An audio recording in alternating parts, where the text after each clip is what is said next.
Stress से भी eczema बढ़ जाता है। मुझे स्किन डिजीज हो गई, क्या प्रेफर करूं, गवर्नमेंट हॉस्पिटल या फिर एक प्राइवेट क्लिनिक? जो सेक्सुअली ट्रांसमिटेड डिजीज है, से अनसेफ सेक्सुअली ट्रांसमिटेड डिजीज है, उनको भी डर्मेटोलॉजिस्ट ही ठीक करता है। डॉक्टर को भगवान मानने वाला कंसेप्ट है, उससे समाज को थोड़ा सा बचना चाहिए। कुछ स्किन डिजीज लंबे समय तक ट्रीटमेंट मांगती है। शायद ये सवाल आपसे पूछना बहुत सही रहेगा कि मैस्टरबेशन से एक्ने प्रॉब्लम या फिर पिंपल्स प्रॉब्लम ये सब होता है या फिर नहीं होता? नमस्कार सर। नमस्कार सर, कैसे हो आप? बहुत बढ़िया, बहुत बढ़िया। सर, जब मैं आपके ऊपर रिसर्च कर रहा था, जब मैंने स्किन के ऊपर रिसर्च कर रहा था, तो मैंने कहीं आपका गूगल पे नाम देखा जी। तो सर, पहले तो आप मुझे बताओ कि इतनी वैल्यूएबल ऑडियंस आपने कैसे ग्रो करी सर? सर, ये एक दिन का सफ़र नहीं है, ये बहुत लंबा सफ़र है। मेरे को प्रैक्टिस करते हुए 15 से 17 साल हो गए और पेशेंट धीरे धीरे जुड़ते चले गए। जैसे जैसे हम पेशेंट को देखते थे, पेशेंट इम्प्रूव करते थे, ठीक होते थे, तो वर्ड ऑफ माउथ से पेशेंट जुड़ते चले गए। और धीरे धीरे हमने क्लिनिक में फैसिलिटीज़ को इम्प्रूव किया, कुछ अच्छे से मशीनें ऐड करने लगे। पहले एक मशीन थी, फिर और अलग फैसिलिटी अवेलेबल करवाई। तो धीरे धीरे हमने हमेशा अपने आप को, अपने क्लिनिक को इवोल्यूशन स्टेज में रखा है, हमेशा इवोल्व करने की सोची है। इसलिए ऑडियंस को भी अच्छा लगता है और पेशेंट्स को भी अच्छा लगता है कि ये अपने आप को अपडेटेड रखते हैं और अपग्रेड करते रहते हैं। सर, आपने भी जैसा बोला कि मेरे को 10 से 15 साल हो गए इस फील्ड में। 15 साल पहले जो स्किन प्रॉब्लम्स होती थी, आज जो स्किन प्रॉब्लम्स हो रही है, सर उनमें क्या डिफरेंस देख रहे हो आप? सर, 15 साल पहले लोग बाग इतने अवेयर नहीं थे स्किन को लेकर। पेशेंट्स जनरल प्रैक्टिशनर के पास भी दिखाता था और अपने आप से भी मेडिसिन्स ले लेता था, इतना अवेयर नहीं था। अब क्योंकि सोशल मीडिया का ज़माना है, ऑनलाइन प्रेजेंस हर डॉक्टर की है, हर स्किन स्पेशलिस्ट की है, तो पेशेंट अवेयर हो रहे हैं, पेशेंट एजुकेट हो रहे हैं, तो उससे पेशेंट्स का फुटफॉल क्लिनिक पे बढ़ने लगा है। आप उठा लीजिए, कोई दिक्कत नहीं है, फ़ोन उठा लीजिए। हेलो सर, आपके 10-15 साल के जितना भी आपने ज्ञान लिया है इस फील्ड में, या फिर आपने कहा आपकी ये इंडस्ट्री हो चुकी है, सर थोड़ा सा आज हम आपसे लेंगे जी। तो शुरुआत ये करते हैं सर। जब मैं स्किन के अंदर घुस रहा था, इस प्रोडक्ट के अंदर घुस रहा था, तो बेसिकली मैंने ये देखा कि आजकल के जो फ्यूचर आ रहा है, उनको एक बीमारी कॉमन हो रही है। एक हो रही है एक्ने, एक हो रही है जिसमें ब्लैक हेड्स हो जाते हैं लोगों को, ठीक है। एक हो रही है सर आंखों में रेडनेस आ रहा है, ठीक है, और ये काले घेरे।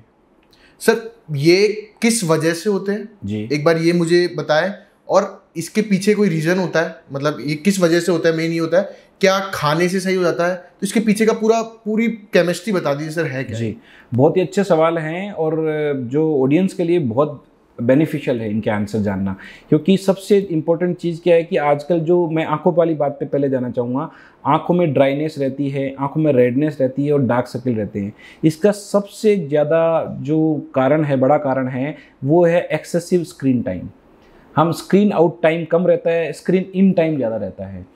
सब लोग मोबाइल पे, स्क्रीन, लैपटॉप पे, डेस्कटॉप पे बहुत ज़्यादा समय बिताते हैं, जिससे स्किन, आंखों की जो ब्लिंकिंग रेट है वो कम हो जाती है, आंखें झपकती है वो बहुत कम हो जाती है, और उससे जो आंखों में जो फ्लूइड होता है, जो आंखों को वेट रखता है, जिससे आंखें हेल्दी रहती है, वो ड्राई हो जाती है।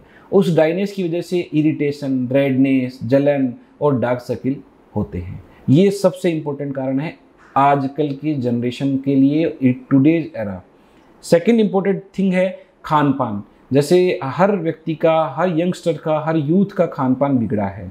जो हेल्दी लाइफस्टाइल थी, जो वर्क लाइफ बैलेंस था, जो क्या नाम, जो काम करने की शैली थी, वो इम्बैलेंस हुई है कहीं ना कहीं।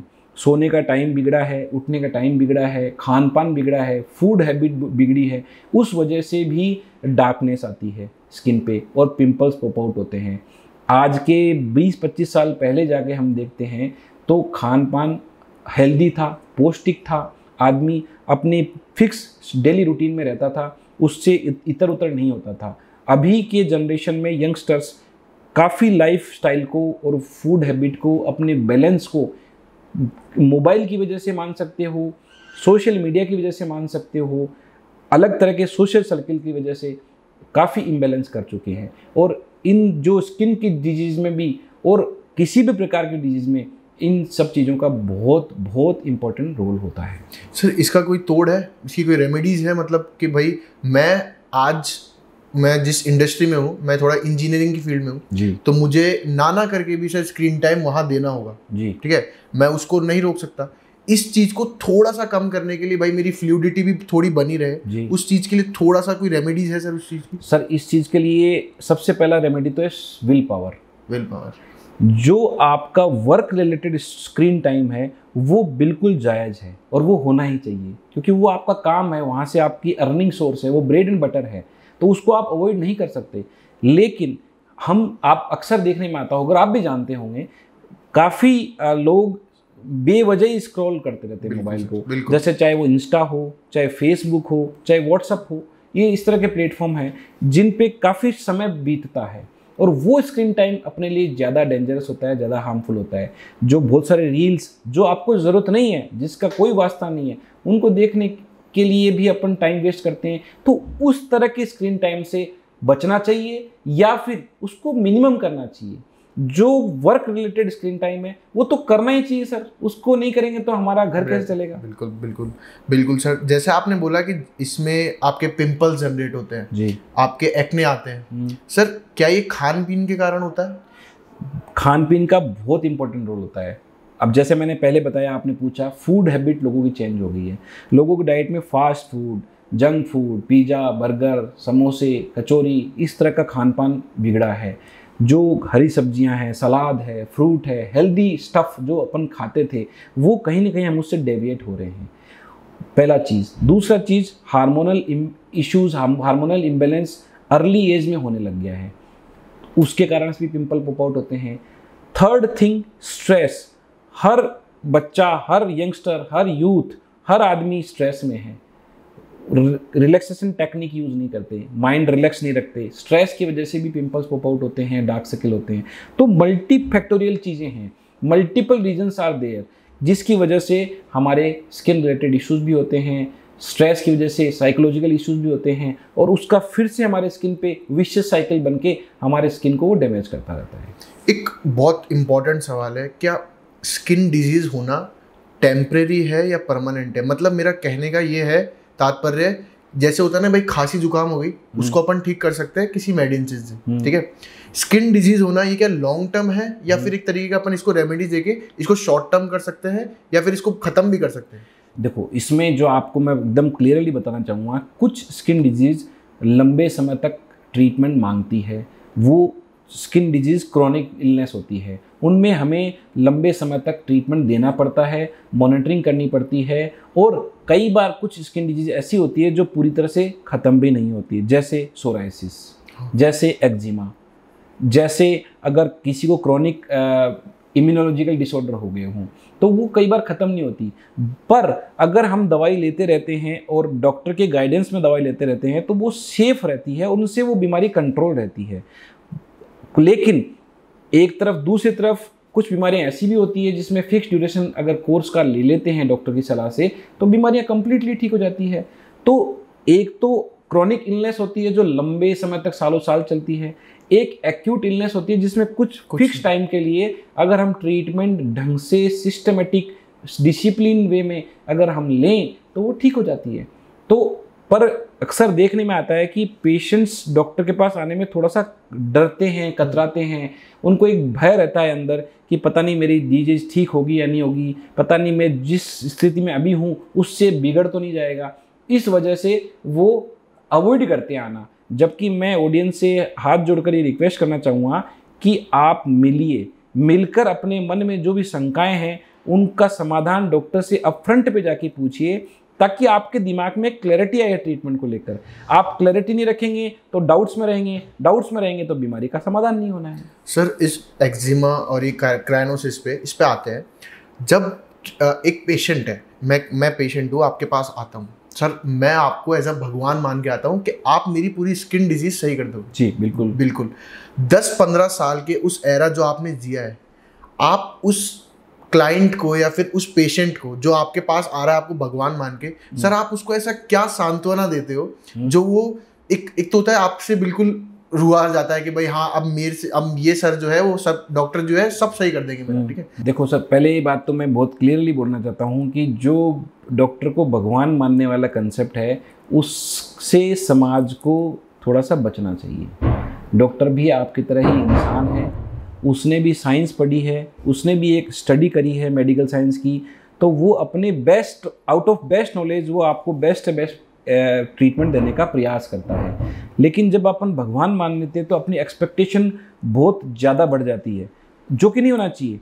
मैं ये नहीं कहता कि डॉक्टर को का आपको वेल विशर होना ज़रूरी है, डॉक्टर आपके लिए वेल विशर होगा तभी अभी आपका अच्छे से ट्रीटमेंट कर पाएगा। तो भगवान मानना तो बंद करिए अपन, है ना। उससे क्या बहुत ज़्यादा ग्लोरीफाई कर देते हैं चीज़ों को और अपनी एक्सपेक्टेशन एकदम आसमान पर चली जाती है, तो वो नहीं होना चाहिए। उसका भी अर्निंग सोर्स कंसल्टेशन है और वो भी अपने नॉलेज में जितना बेस्ट से बेस्ट आपके लिए कर सकता है वो करता है। और दूसरा आपने पॉइंट रखा कि आप क्या देते हो जिससे पेशेंट को काउंसलिंग समझ में आता है, पेशेंट खुश हो जाता है। तो पेशेंट को हम कोशिश करते हैं कि हम ट्रुथफुली जितना अच्छे से बीमारी के बारे में बता पाएँ, जितना अच्छे से उनको काउंसिल कर पाएँ, ताकि पेशेंट अपनी बीमारी के बारे में और अपने ट्रीटमेंट के बारे में बारीकी से हर चीज़ के बारे में जान पाए, वो भी सच्चाई से, ताकि उनके दिमाग में क्लैरिटी आ जाती है कि हाँ इन्होंने मुझे सही बताया कि मेरे को ये बीमारी है, इसमें इतना इतना ट्रीटमेंट का टाइम लगता है। तो उससे पेशेंट अच्छे से खुश होता है और पेशेंट एकदम स्थिर होके मेंटली स्टेबल होके ट्रीटमेंट लेता है। अब आते हैं सर मेन मुद्दे पे, जो आपने बोला था बहुत बड़ी जो लॉन्ग टर्म चलती है, एक्जिमा। ये एक्जिमा के पीछे का रीज़न क्या होता है? एक्जिमा कई बार कुछ एक्सटर्नल फैक्टर्स की वजह से होता है। जैसे मान लो किसी चीज़ से एलर्जी हो, साबुन से, डिटर्जेंट से, सर्फ से, घर पे हाउस होल्ड कोई आइटम हो जैसे प्याज, लहसुन, टमाटर, नींबू काटते हैं, उससे भी कई बार हाथों पे एक्जिमा हो जाता है, जिसे हाउस होल्ड एक्जिमा भी बोलते हैं, हैंड एक्जिमा भी बोलते हैं। और कई बार एंडोजिनस एक्जिमा होता है, अपने आप से ही, जिसका कोई कारण नहीं होता है, अपने आप से ही एक्जिमा बनता है। कुछ केसेस में एलर्जी किसी पर्टिकुलर चीज़ से होती है तब एक्जिमा हो सकता है। किसी चीज़ में किसी केमिकल का या किसी लोशन का या कांटेक्ट में आने की वजह से एक्जिमा हो सकता है। तो ये अलग अलग प्रकार के एक्जिमा होते हैं। और कई बार जो पेशेंट एक्जिमा वाला हो उनके स्ट्रेस से भी एक्जिमा बढ़ जाता है। स्ट्रेस से भी एक्जिमा बढ़ जाता है? बिल्कुल।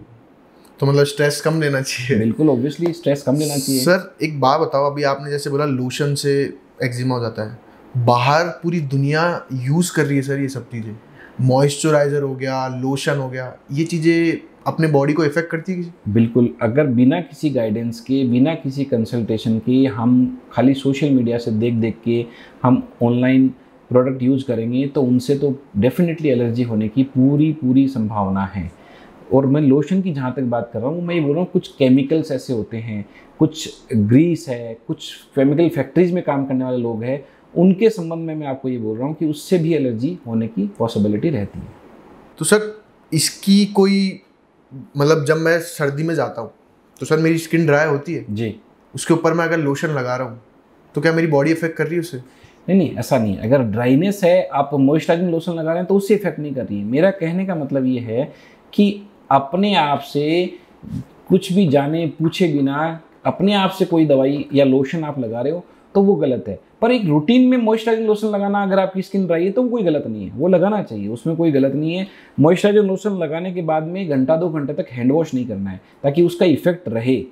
अदरवाइज क्या है कि आपने लोशन लगाया और तुरंत 15 मिनट बाद भी वॉश कर लोगे साबुन से तो वो मॉइस्चराइजिंग लोशन आपका वेस्ट हो गया, क्योंकि उसको वॉश कर दिया आपने। सर अब आते थोड़ा बहुत उस इंडस्ट्री में जहाँ पे सबसे ज़्यादा ये चीज़ यूज होती है, बॉलीवुड इंडस्ट्री में आते हैं सर। जी। बॉलीवुड इंडस्ट्री में मेकअप एक तरीके का बोलते हैं ना, अगर आप एंटर करो सबसे पहली वही चीज़ है। बिल्कुल है। क्या असर होता है पूरी बॉडी पे उस मेकअप का? सर मेकअप तो उनकी डिमांड है, प्रोफेशनल डिमांड है, क्योंकि उनको कैमरे के सामने अभिनय करना होता है, एक्टिंग करनी होती है, तो उनको मेकअप तो उनके लिए मस्ट है। पर कई बार कुछ क्लाइंट्स की या कुछ पर्सन्स की स्किन ऑयली होती है, एक्सेस ऑयल उनकी स्किन से सिक्रेट होता है, उन स्किन में अगर मेकअप करेंगे तो फुंसियाँ निकलने के चांसेस रहेंगे, एलर्जी बढ़ने के चांसेस रहेंगे, जिसे कॉस्मेटिक इंड्यूस्ड एलर्जिक रिएक्शंस कहते हैं, एक्नी कॉस्मेटिका बोलते हैं।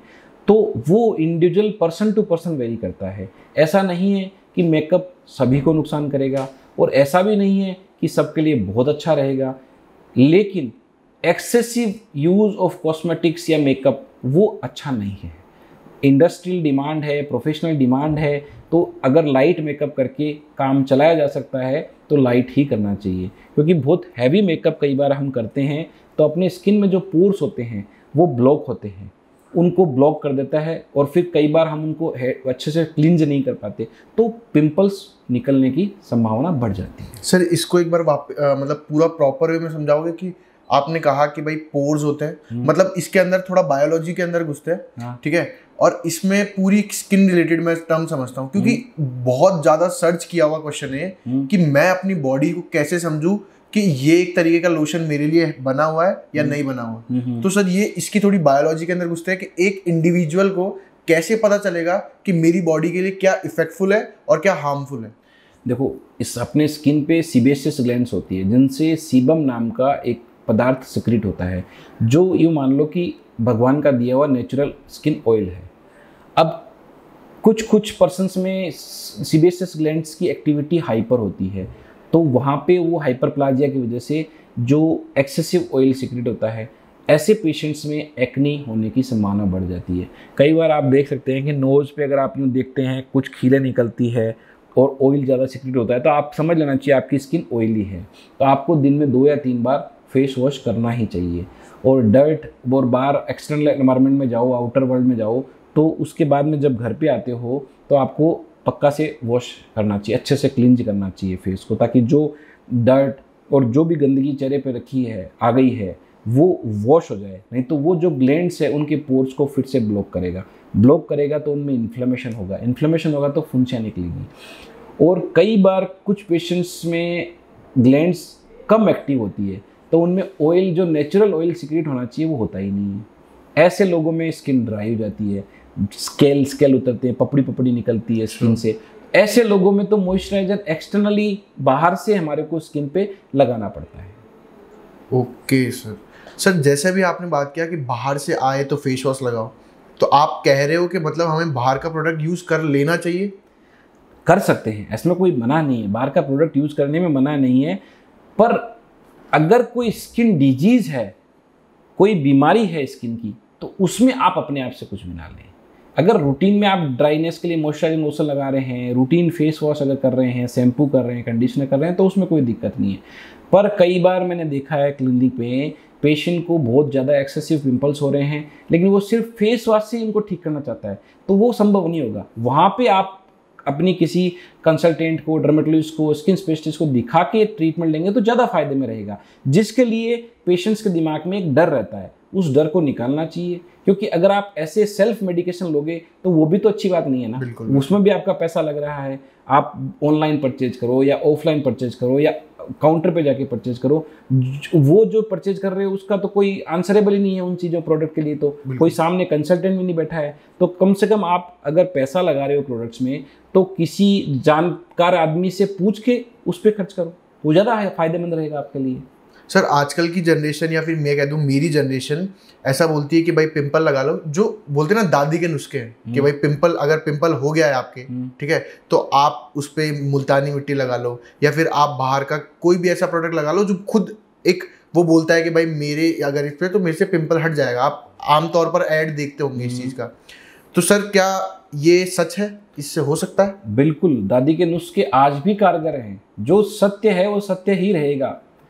दादी के नुस्खे में जैसे कुछ पुराने टाइम पे लोग बोलते थे मुल्तानी मिट्टी का लेप करने से चेहरे पे ग्लो आता है, और ये साइंटिफिकली भी सही है, क्योंकि हम चेहरे पे अगर मुल्तानी मिट्टी का सेक करते, मतलब लेप करते हैं, तो वो क्या कर रहा है, वो अपने स्किन पे फेस पैक बनता है, फेस पैक बनते कर वो चेहरे को क्लींज करता है, सारी अपनी जो चेहरे की गंदगी है उसको दूर करता है, तो वो बिल्कुल फ़ायदेमंद है। दादी के नुस्खे में जैसे मैं ड्राइनेस के लिए बात करता हूँ, तो ग्लिसरीन और गुलाब जल पुराने टाइम से आप सुनते हुए आ रहे हो, ग्लिसरीन गुलाब जल से ड्राइनेस खत्म होती है, तो आज भी वो उतना ही क्या नाम लॉजिकल है। हमें पेशेंट को हम भी सजेस्ट करते हैं कि लगाना चाहिए। तो पुराने नुस्खों में भी साइंस थी, बशर्ते हम उन नुस्खों को तरीके से और सिस्टम से फॉलो करें।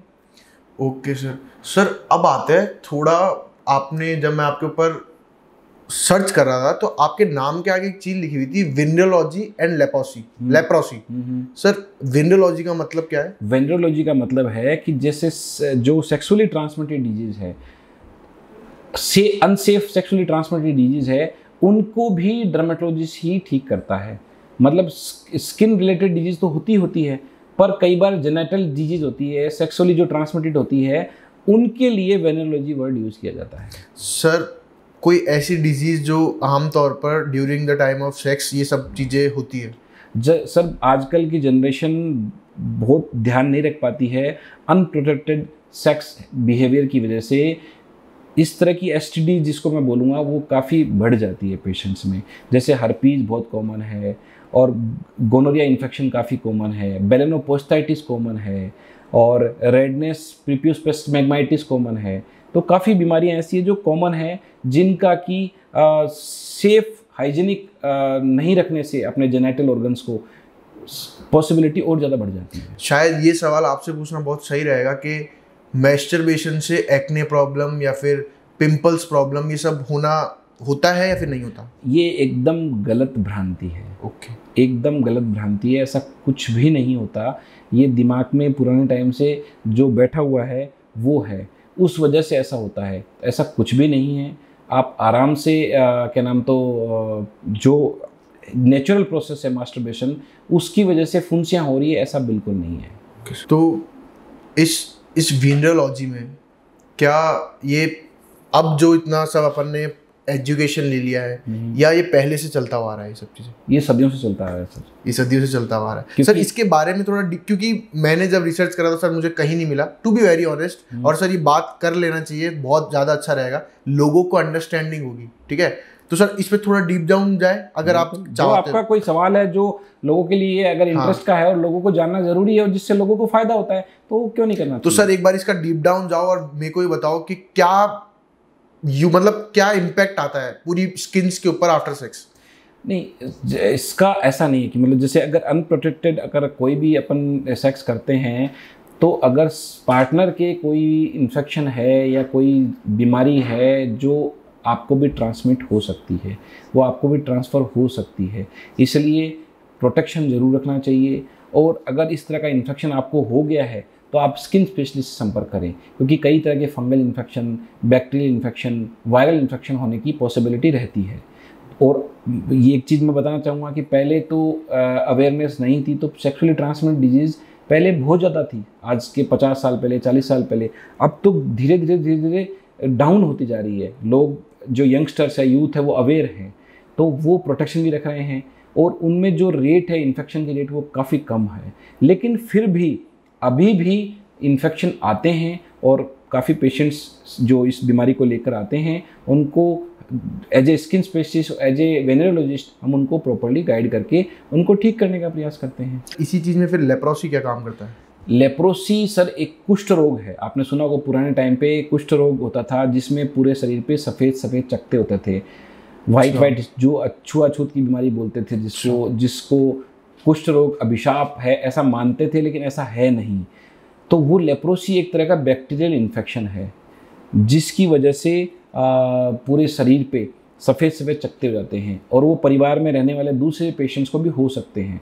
पर क्योंकि गवर्नमेंट की अच्छे पॉलिसी के तहत गवर्नमेंट ने नेशनल लेवल पे एक प्रोग्राम चलाया, और जिसमें लेप्रोसी को इरेडिकेट करने के लिए गवर्नमेंट काफ़ी प्रयासरत है।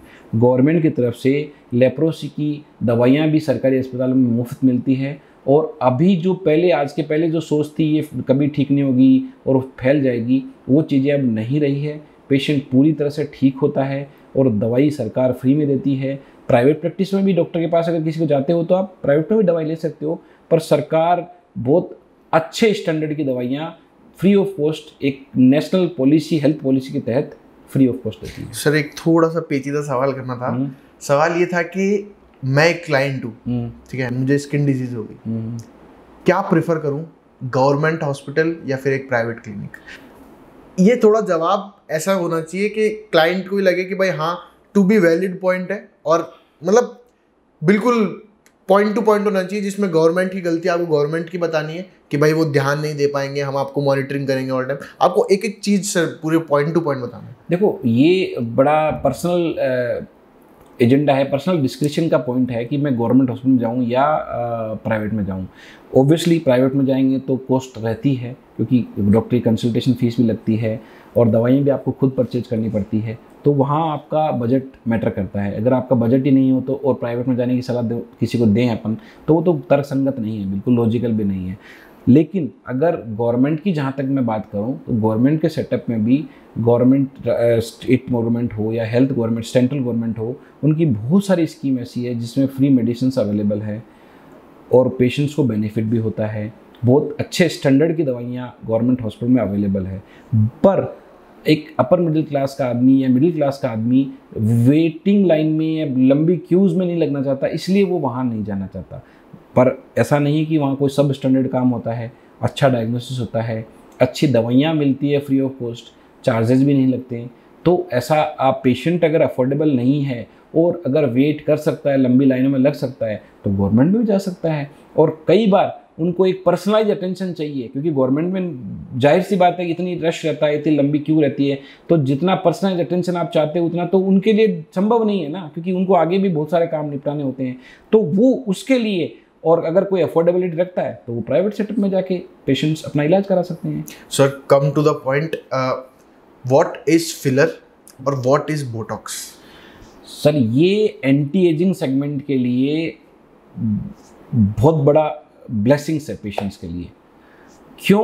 क्योंकि ये अभी पेशेंट्स जो डल फेस लेके आते हैं, जो लटका हुआ स्किन लेके आते हैं, सैगी फेस लेके आते हैं, जिनके आँख के नीचे गड्ढे हो जाते हैं, जिनके चेहरे पे झुर्रियाँ हो जाती है, उनके लिए रामबाण है।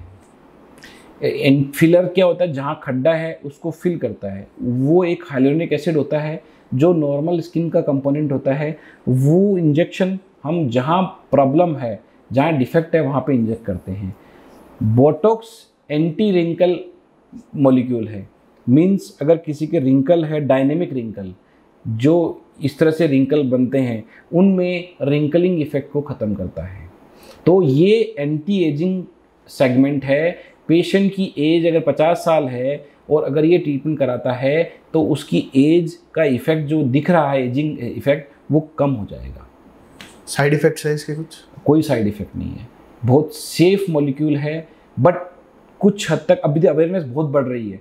आज के जब हमने स्टार्ट करी थी प्रैक्टिस 15 साल पहले, तो लोग इतने अवेयर नहीं थे।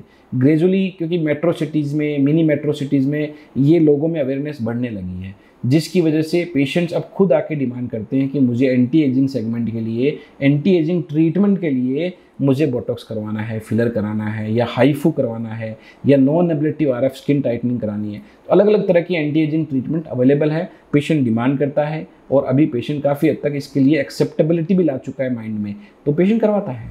सर एंटी एजिंग का आपने कहा कि भाई सैगी सी स्किन होना, झुर्रे आना या फिर काले घेरे पड़ना, इनके पीछे का रीज़न क्या होता है, ये सब चीज़ें होना? सर एक तो एज अपने आप में, जैसे जैसे आपकी एज बढ़ेगी वैसे वैसे आपका उम्र वैसे तो नहीं रह सकती जैसे 20 साल में थे, तो एज का जो उम्र का असर तो आएगा ही आएगा। उसके कारण से स्किन लूज हो जाती है, स्किन लटकने लग जाती है, आपका कोलेजन लूज पड़ने लग जाता है, और उसकी रीमॉडलिंग की रिक्वायरमेंट रहती है, उसकी टाइटनिंग की रिक्वायरमेंट रहती है। और कई बार अगेन मैं उसी पॉइंट पे आऊँगा, स्ट्रेस की वजह से भी एजिंग आपकी फास्ट होती है। अगर आपकी नींद पूरी नहीं हो रही है तो आपकी एजिंग फास्ट होती है। अगर आपकी हैबिट्स, फूड हैबिट अच्छी नहीं है तो भी आपकी एजिंग फास्ट हो सकती है। आपकी कोई एडिक्शन है, किसी तरह का व्यसन है, उससे भी आपको एजिंग फास्ट हो सकती है। स्क्रीन टाइम ज़्यादा है, धूप में ज़्यादा घूम रहे हो, उससे भी आपकी एजिंग फास्ट हो सकती है। तो उम्र के साथ में ये जो 5-7 कारण मैंने बताए, इन पे भी आपको वर्क करना पड़ेगा। जैसे धूप में जाएं तो बचाव रख के जाएं, अपनी सारी लाइफस्टाइल और जो फूड हैबिट्स है उसको एकदम प्रॉपर अलाइन करें। सर बचाव आपने जो धूप का बताया वो सनस्क्रीन ही हो सकती है? बिल्कुल सनस्क्रीन लगानी चाहिए, बिल्कुल लगानी चाहिए। अगर आप आउटडोर जा रहे हो, बहुत ज़्यादा आपका सन एक्सपोजर है, तो आपको सनस्क्रीन लगाना चाहिए। सनस्क्रीन एंटी एजिंग का सबसे पहली ज़रूरत है, सबसे पहला ट्रीटमेंट एंटी एजिंग में सनस्क्रीन है। सर करता क्या है सनस्क्रीन पूरा? सनस्क्रीन में क्या होता है, सन प्रोटेक्शन फैक्टर होते हैं, कुछ दवाइयाँ होती है जो सन प्रोटेक्शन फैक्टर जिसमें 50 या 30 या 50 प्लस होता है, तो वो जो सनलाइट अपने स्किन पे आ रही है उनको एक तरह से ब्लॉक कर देता है, वो आपके स्किन को डैमेज नहीं कर पाती। मतलब अगर 100% मेरे पे सनलाइट आ रही थी, सनस्क्रीन लगाने से उसका इफेक्ट आप पे रिड्यूस होकर 90-95% तक कम हो जाएगा। सिर्फ 5% सनलाइट आपके चमड़ी पे पहुंचती है, वो आपको ब्लॉक का काम करती है, एक फिजिकल बैरियर का काम करती है आपके स्किन पे, जिससे जो स्किन पे सनलाइट की वजह से जो डैमेज होता है वो रुक जाता है। सर आपने अभी सारी चीज़ों की इनकी बात करी, सर ये मिथ है क्या कि भाई कम सोने से मेरे काले गड्ढे बढ़ जाएंगे? नहीं, ये मिथ नहीं है। कम सोने से काले गड्ढे अगर किसी के हैं तो वो बढ़ सकते हैं, और नहीं भी है। सॉरी, मतलब कि मेरा कहने का क्वेश्चन, मेरा कहना है कि अगर आप कम सोते हो तो आपके काले घेरे ज़्यादा बढ़ जाएंगे, ये क्या सही में होता है? ऐसा हो सकता है, बिल्कुल हो सकता है। कम सोने से आपकी आइज़ रिलैक्स नहीं हो पाती है, और जो पिगमेंटेशन है, टायर्ड रहती है आंखों में टायर्ड आइज़ होती है, आपकी टायर्ड लुक होता है फेस का, तो उसकी वजह से भी पिगमेंटेशन और डार्क सर्किल प्रोमिनेंटली दिखते हैं, वो आपको विजिबल मतलब हो जाते हैं फेस पे, तो वो आपको एम्बरेस करते हैं आपकी सोशल प्रेजेंटेशन में, जहाँ भी आप जाते हो पब्लिक डीलिंग में, वहाँ पे आपको मेंटली भी वो अफेक्ट करते हैं। आपने भी इन सब चीज़ों के बीच में एंटी एजिंग की बात करी थी, क्या राइट एज होती है एंटी एजिंग लेने की? अबव 40 और अबव 45 एंटी एजिंग ट्रीटमेंट अगर किसी को रिक्वायरमेंट है या लग रही है, तो वो अपने स्किन स्पेशलिस्ट या डर्मेटोलॉजिस्ट से मिलकर उस बारे में राय ले सकता है। हो सकता है ज़रूरत ना हो, पर अबव 40 में एक रूटीन चेकअप के लिए आपको कंसल्ट कर लेना चाहिए। अगर ज़रूरत होगी तो डॉक्टर आपको बताएगा कि यहाँ से आपको ये डिफेक्ट है, इसको आप करेक्ट कर सकते हो, फिर वो आप पेशेंट की चॉइस है, वो चाहें तो करवा सकते हैं। और अगर उनसे पहले वाली एज का कोई करा रहा हो तो? पहले वाली एज में इतना ज़रूरत नहीं होती, क्योंकि बिलो 40 में एजिंग इफेक्ट इतना फास्ट नहीं होते, क्योंकि भगवान ने अगर स्किन दी है तो बिलो 40 में स्किन जैसे होनी चाहिए वैसे ही रहती है। अबव 40 में चेंजेस थोड़े फास्ट आते हैं। सर अब बात करते हैं आपकी थेरेपीज़ की।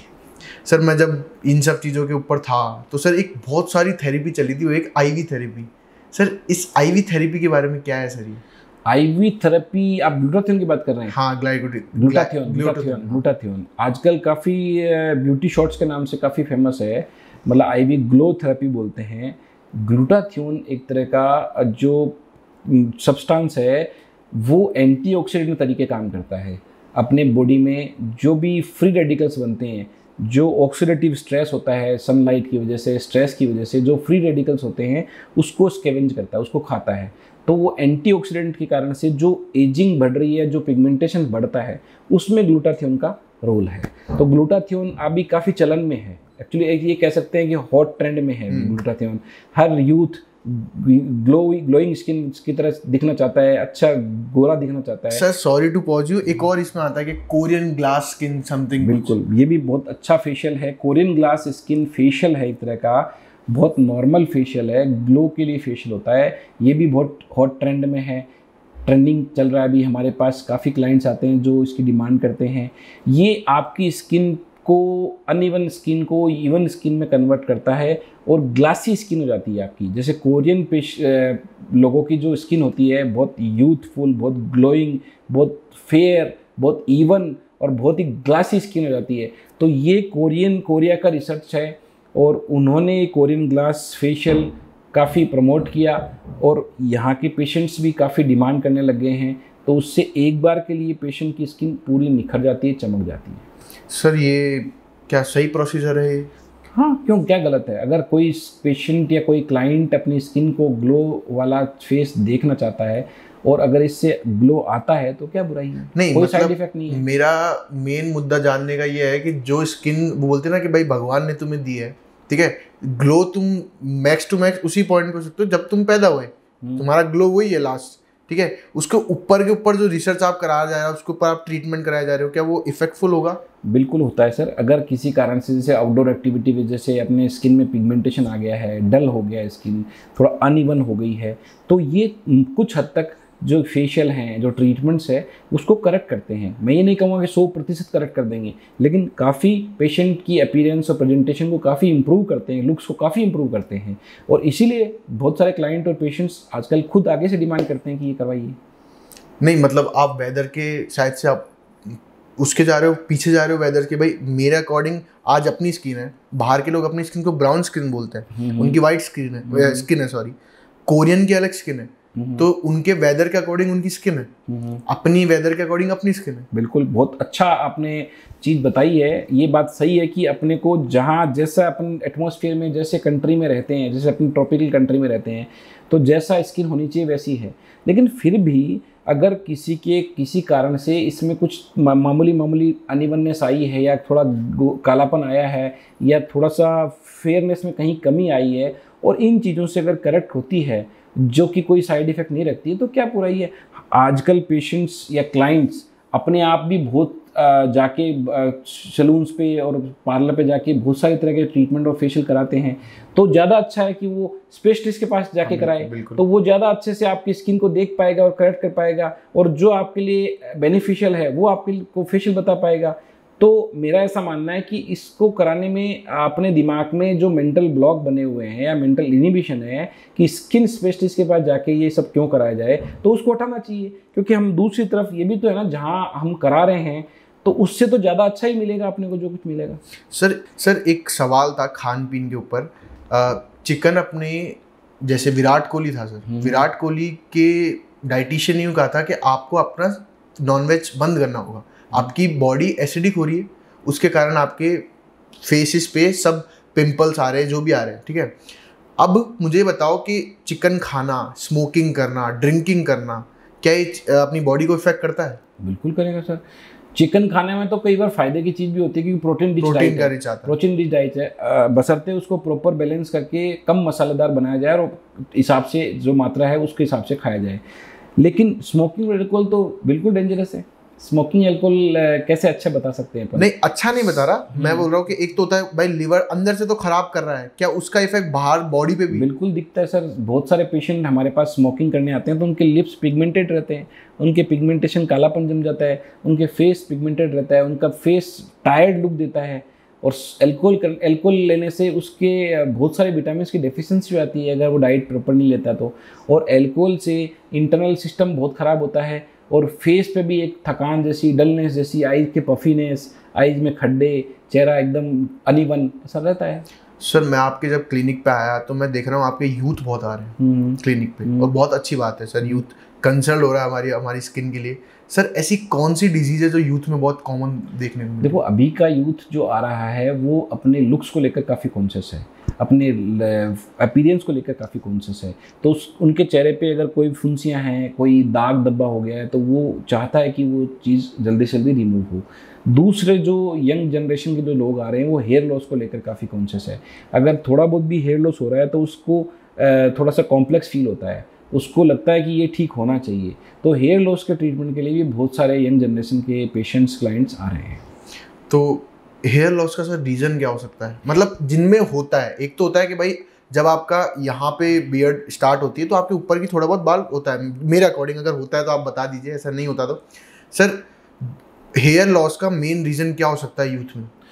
हेयर लॉस का मेन रीज़न देखो, एक तो अनुवांशिक होता है, एंड्रोजेनेटिक एलोपेशिया जिसे हम बोलते हैं, जो अगर परिवार में पिताजी के हो, दादाजी के हो, मामा जी के हो, ताऊ जी के हो, चाचा जी के हो, तब भी वो अनुवांशिक पीढ़ी दर पीढ़ी चलता है, वो तो होता है एंड्रोजेनेटिक एलोपेशिया। दूसरा टेलोजन एफिड्यूम बोलते हैं जिसको, बहुत सारे कारणों से वो हेयर लॉस होता है। डाइटरी डेफिशिएंसी, खान पान की कमी, और स्ट्रेस, नींद पूरी नहीं आना, प्रॉपरली उनको मैनेज नहीं करना, उसकी वजह से भी हेयर लॉस होता है। लंबे समय तक बीमार रहे, कोई बहुत बड़ी सर्जरी हुई जिसके कारण से हेयर लॉस हुआ, डिलीवरी के बाद में, प्रेगनेंसी के बाद में भी कई बार हेयर लॉस होता है। उसमें हम खान पान प्रॉपर करें, कुछ मेडिकेशंस हेयर स्पेशलिस्ट और स्किन स्पेशलिस्ट को दिखा के लें तो वो करेक्ट हो जाता है। और कोविड के बाद में एक एलोपेशिया इरेटा नाम की बीमारी होती है, वो भी काफ़ी कॉमन है, जिसमें गोल गोल पेचेज बन जाते हैं स्किन पे, और उसमें ट्रीटमेंट करना पड़ता है 2-3 महीने तक, तब जाके वो बाल आते हैं। सर पैचेस होने का कारण ये है स्किन पे? जी सर, बालों में जैसे बियर्ड रीजन में भी हो सकता है, स्कैल्प पे भी हो सकता है। ओके सर, आप ज़्यादा मिथ्स से रोज मिलते होंगे आपके, क्योंकि क्लाइंट के अकॉर्डिंग सबसे 3 सबसे मोस्ट जो मिथ होते हैं। जैसे सफ़ेद चीज़ खाने से सफ़ेद दाग बढ़ जाएगा, ये बहुत बड़ा मिथ है लोगों की नज़र में। लोग ये मानते हैं कि दूध पिएंगे या अंडा खाएंगे या कुछ सफ़ेद चीज़ का सेवन करेंगे तो हमारे जो सफ़ेद दाग होने की संभावना हो सकती है, या अगर हैं तो बढ़ सकते हैं। तो ये एकदम मिथ है, इसको दिमाग से निकाल दें। दूसरा मिथ क्या है कि जो है अपन हरी सब्जी, सलाद, फ्रूट, ये दूध का सेवन करेंगे तो हमारे जो हेयर लॉस है वो अगर एंड्रोजेनेटिक भी है तो अपने आप ही ठीक हो जाएंगे।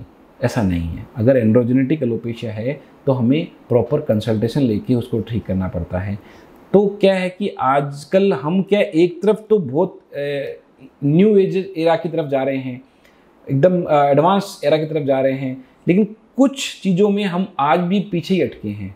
जो मिथ है उनको हम ब्रेक नहीं करना चाहते, उनको हमारे दिमाग से हटाना नहीं चाहते।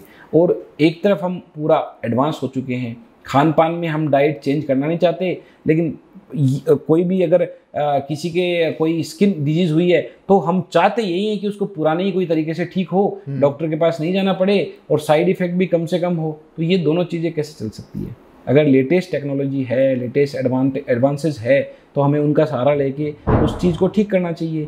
पुराने ढर्रे पे और पुरानी सोच और पुरानी मेंटलिटी, जैसे आपने दादी का नुस्खे बताया, वो कुछ हद तक तो ठीक है, पर वो इतना तर्कसंगत नहीं है कि हम उनको लेके ही बैठे रहें और उनसे हम अपने बीमारी को ठीक कर पाएँ। सर अब कुछ बात करेंगे जो गूगल पे सबसे ज़्यादा सर्च किए हुए क्वेश्चन थे। तो सर सबसे ज़्यादा एक तो ये था कि क्या, एक तो मैंने जो आपसे पूछ ही लिया है कि सनस्क्रीन लगाना, जो आपने उसको जवाब दे दिया है। ये डार्क स्पॉट्स हटाए कैसे सर? डार्क स्पॉट, चेहरे पर जो डार्क स्पॉट्स होते हैं उनको हटाने के लिए डी पिगमेंटिंग क्रीम आती है। जो डी पिगमेंटिंग क्रीम काफ़ी हद तक हेल्पफुल होती है, लेकिन प्रॉपर गाइडेंस में। अपने आप से कोई भी ट्यूब, क्योंकि बहुत सारी मार्केट में स्टेरॉइड युक्त क्रीम आती है जो गोरा होने की क्रीम या गोरा होने की का दावा करती हैं। ऑनलाइन प्लेटफॉर्म पे बहुत सारी दवाइयाँ ऐसी अवेलेबल है जो गोरा होने का दावा करती हैं, लेकिन वो भ्रामक विज्ञापन है, भ्रामक ऐड है। उनके चंगुल में नहीं फंसना चाहिए। जो जैसे आपने पहले बताया, नेचुरल जो कलर है, भगवान ने जैसा आपका स्किन का कलर दिया है, जो नेचुरल कलर है, आपकी स्किन का कलर वैसा ही रहने वाला है। हाँ, उस कलर में किसी कारण से कोई बदलाव आया है उसको आप ठीक कर सकते हो, लेकिन जो ओरिजिनल नेचुरल कलर है उसको गोरा नहीं कर सकते। तो ये गोरा करने वाली जो ट्यूब है, इनसे बचें और इनको ना लगाएं। Okay sir, which vitamin are good for hair and skin? Hair के लिए हम बायोटिन एक सबसे बेस्ट होता है, विटामिन डी अच्छा होता है, आयरन अच्छा होता है, फोलिक एसिड अच्छा होता है। ये इस तरह के कम मिनरल्स और विटामिन होते हैं जो हेयर के लिए बहुत अच्छे होते हैं। सर एक कहा जाता है कि शैम्पू के ऊपर कि how often do you use shampoo? तो सर शैम्पू यूज़ करना चाहिए या नहीं करना चाहिए? शैम्पू बिल्कुल करना चाहिए। शैम्पू एक तरह से स्कैल्प क्लींजिंग करता है और आपके हेयर को क्लींज भी करता है। तो शैम्पू करके आप बालों को साफ़ करते हो, उनकी डर्ट हटाते हो, उनकी गंदगी हटाते हो, स्कैल्प पे कोई पपड़ी भी जम रही है तो उनको रिमूव करते हो। एक्सेस हर चीज़ की बुरी है।